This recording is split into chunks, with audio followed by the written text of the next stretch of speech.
Salam semua.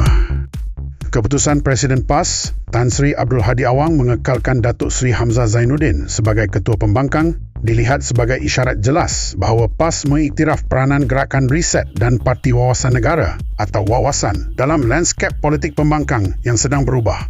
Penganalisis politik Universiti Teknologi Malaysia, Profesor Madya Dr. Mazlan Ali berkata, pengumuman yang dibuat Abdul Hadi pada konvensyen Reset di Kelantan semalam membawa mesej politik yang lebih besar daripada sekadar kedudukan Hamzah sebagai Ketua Pembangkang. Menurut beliau, pengiktirafan tersebut bukan hanya diberikan kepada Hamzah sebagai individu, malah mencerminkan sokongan PAS terhadap Gerakan Reset yang diasaskan beliau selepas dipecat Bersatu.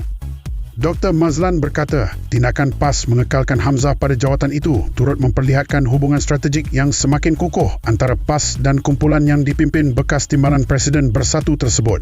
Beliau menjelaskan bahawa walaupun PAS memiliki jumlah ahli parlimen yang lebih ramai dalam blok pembangkang, parti itu tetap memilih untuk mengekalkan Hamzah sebagai Ketua Pembangkang.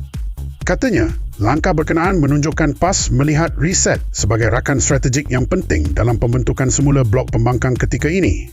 Menurut Dr. Mazlan, perkembangan tersebut berlaku sehari selepas pengumuman penubuhan Parti Wawasan Negara, sekaligus memberi gambaran bahawa PAS bersedia menjalinkan kerjasama politik yang lebih erat dengan platform baharu yang diterajui Hamzah.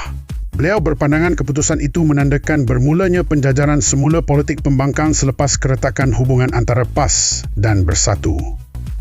Semasa mengumumkan Parti Wawasan Negara, Hamzah memaklumkan bahawa nama tersebut merupakan ilham Presiden PAS. Pada majlis yang sama, Abdul Hadi turut mengumumkan Hamzah kembali sebagai Ketua Pembangkang Dewan Rakyat selepas mendapat sokongan penuh ahli-ahli Parlimen Pembangkang. Sekian dulu.